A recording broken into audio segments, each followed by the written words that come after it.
Ladies and gentlemen, good afternoon and welcome back to our YouTube channel once again. And it is my hope and prayer that this video is actually going to find you guys in good health.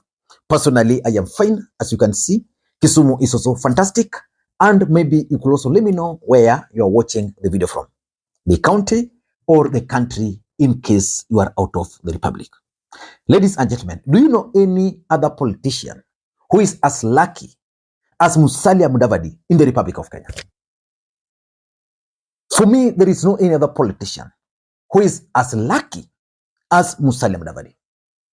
At the age of 29, Musalia Mudavadi was elected as a member of parliament for Sabatia, unopposed. That was in 1989, after the dad had passed on. 29 years, elected, unopposed. Then straight to the cabinet. Is there any other lucky politician like Musalia Mudavadi? I don't think so. Again, in 1992, Musalia Mudavadi was re-elected as a member of parliament for Sabatia. Again, straight to the cabinet. Again, in 1997, Musalia Mudavadi was re-elected as a member of parliament. Straight to the cabinet. So which means Musalia Mudavadi has actually served as a minister in the Republic of Kenya for 14 good years. Then in 2002, remember when Nakwiny came into the Republic of Kenya, Musalia Mudavadi was actually elected or appointed by the former president as a vice president of the Republic of Kenya. Most of us argued that it was short period, but the truth is Musalia Mudavadi served the Republic of Kenya as a vice president in 2002. And that shows you that Musalia Mudavadi is actually a very lucky politician. And it doesn't end there. Let's just take a break. Because in 2002, after taking that risk, Musalia Mudavadi was actually humiliated in Sabatia by Akaranga. He was defeated. Nakwiny swept him. Then, around 2005, there was the campaign, banana, oranges, the referendum. He joined the oranges.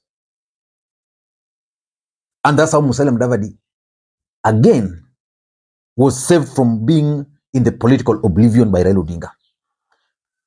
I wanted to pay very close attention. That was in 2005. Remember, in 2002, Musalia Mudavadi was defeated in Sabatia. Then he stayed 2003, 2004. Then 2005, there was a referendum.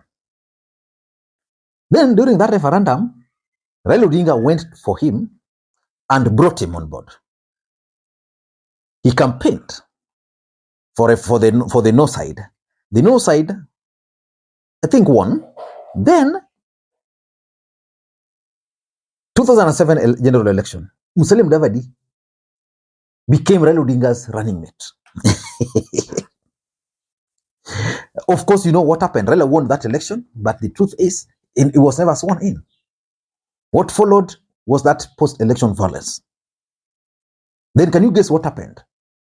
Musalia Mudavadi was then appointed as the deputy prime minister of the Republic of Kenya. In fact, that was the genesis of the fallout between Ruto and Raila, because Ruto believed that he had actually sacrificed a lot. He had delivered the Kalenjin votes to Raila Odinga, but Raila Odinga still ended up, instead of having Ruto, he still ended up with Musalia Mudavadi as the deputy prime minister. So that's how lucky Musalia Mudavadi is. And let's face it, in 2013, Mwai Kibaki really wanted Musalia Mudavadi to become his successor. That is the fact. In fact, at some point, he even entered into some agreement with Uhuru Kenyatta. Remember the matrimony? Until Uhuru Kenyatta's handlers, I think people like Kabogo, came into the picture and changed everything at that time. So Musalia Mudavadi is a very lucky politician. So again, because of those, in 2013, he decided to run for the presidency. He lost. He lost again. That was in 2013. Can you guess? Again in 2017, Musalia Mudavadi came now as another principal in NASA. I remember so well that day. The first political event he joined NASA was in Katwana. Kathwani City in Meru or Tarakaniti. I think Tarakaniti. I was present there. That was the first political event he attended. He was given high table. So he's one of the luckiest politicians. And when Kenyans thought that Musalia Mudavadi was making one of the gravest mistakes by joining William Ruto, then what happened again? Musalia Mudavadi then decided to join Ruto. As fate would have it, Musalia Mudavadi currently is the third in command. He's the prime cabinet secretary. But is that prime cabinet secretary serving his political interest in the Luyha nation? That's exactly what I want to explain in this particular video. So ladies and gentlemen, before we do that, in case you're watching this channel for the first time, take a second or two, click that subscribe button so that next time we produce a video like this, YouTube will automatically notify you. And to the subscribers, I want to continue thanking you guys for your continued support. Because without that support, this channel cannot be where it is. Ladies and gentlemen, without any further ado, allow me to dive in. Yesterday, I was out of town. I'm so sorry. I know most of you guys really waited for the video, and my WhatsApp is actually full with people who are asking where I am. And by the way, for those who don't have my WhatsApp numbers are there. You can always interact with me via WhatsApp. And of course, there are those who normally send me coffee.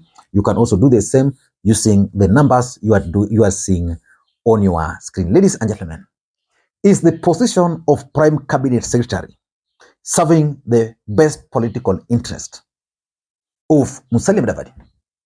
First of all, I began by saying that Musalia Mudavadi is a very lucky politician. Let me ask you this question. If Musalia Mudavadi had stuck with Raila Odinga, do you think Raila Odinga would have failed to endorse him as a successor? Because the truth is, Musalia Mudavadi has favor with other leaders. Raila probably would have endorsed him. Kibaki endorsed him. I'm sure even when Uhuru Kenyatta was endorsing Raila Odinga in 2022, his first choice was actually Musalia Mudavadi. But he settled on Raila Odinga because of other factors. And even in Kenya Kwanza currently, you see clearly Ruto favors Musalia Mudavadi compared to Rigathi Gachagua. And Musalia Mudavadi currently is the Prime Cabinet Secretary, and he has several assignments and roles that William Ruto has actually assigned him, some of them which were taken from Rigathi Gachagua. But is that position serving his political interest in the Luyha nation? If you ask me, Musalia Mudavadi's political relevance in the Luyha nation is going down. And unless he's careful, he's going to lose it out in 2027. I'm saying this because, number one, ANC as a political party is dead. ANC party is the party of Musalia Mudavadi. Musalia Mudavadi was the party leader of ANC party. And for Musalia Mudavadi to take up the role of the Prime Cabinet Secretary, it meant that he had to resign as the party leader. Currently, Musalia Mudavadi is not the party leader of ANC party. And therefore, you can't see Musalia Mudavadi in those ANC party activities. How is that affecting him? If you go to Western today, UDA party is actually active there. And what are they doing? UDA party is targeting Musalia Mudavadi party supporters. That's why we are seeing defectors from from ANC party to UDA party. And on the other side, where people are not comfortable joining UDA directly, Ford Kenya is there. Why do you think Moses Masika Wetangula is actually keen on revamping Ford Kenya while Musalia Mudavadi is not? The truth of the matter is that you can only remain relevant politically if you have a political party. And that's why I believe without a stable political party, the fate of Musalia Mudavadi in the Luyha nation is going to come down. Of course, he has that position. And is that position communal? Maybe yes, maybe not. But unless William Ruto will hand over UDA to Musalia Mudavadi by 2027, when parliament will be dissolved, Musalia Mudavadi will still be a Prime Cabinet Secretary until a new government is put in place. I can assure you that party will be dead, and probably Musalia Mudavadi will not have a say.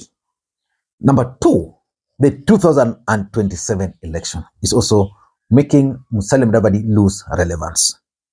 How? That's the question I know most of you are asking me.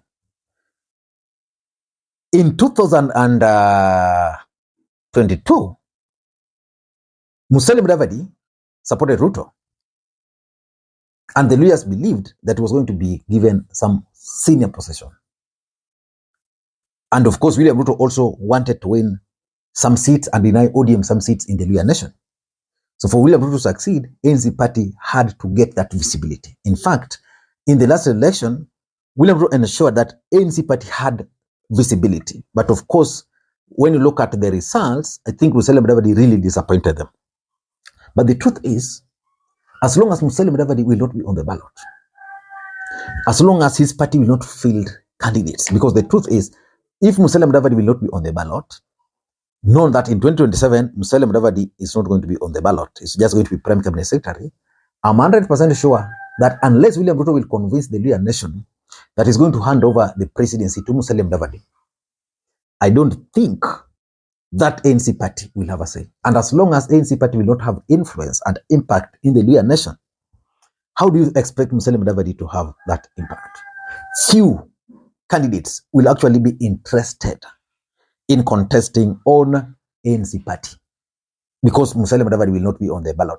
And in fact, the biggest beneficiary would then be UDA party, because UDA party will form the government. So most people who would have contested in on ANC party would argue that we better just risk going through UDA party. And that's why the other day, Wamala was very categorical that for them, they'll want to compete with any other political party in the Luyha nation.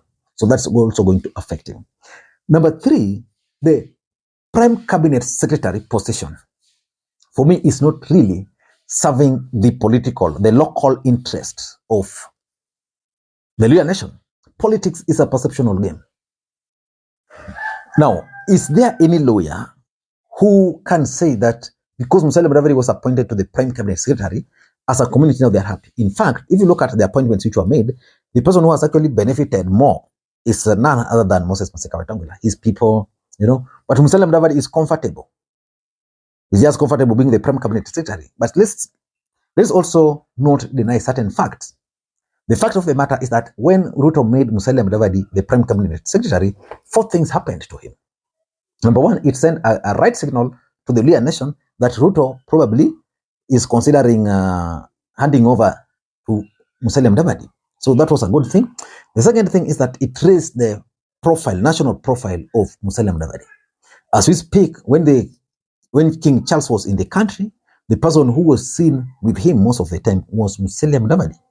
And Kenyans are like now, Musalia Mudavadi is more presidential than even Rigathi Gachagua. And of course, that position has now placed Musalia Mudavadi in a position where he's able to network internationally.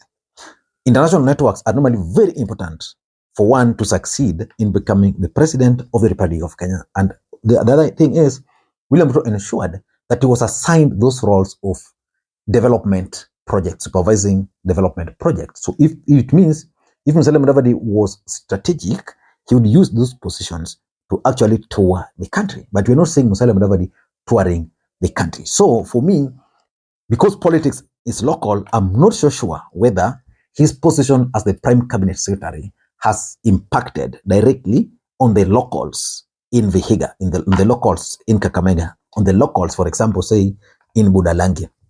And lastly, if you ask me, Kenya Kwanza has failed Kenyans. That is the honest truth. And because Musalia Mudavadi is at the prime position, the Prime Cabinet Secretary, there is no way he's going to evade any blame that is going to be felt that government. Remember, Raila Odinga actually carried the burden of Jubilee failures. How sure are you that if Kenyans will believe that Kenya Kwanza is a failure, how sure are you that Musalia Mudavadi will not carry that burden? So let us wait and see how everything is going to pan out. And until that time, this is Lee Makwiny. Bye-bye.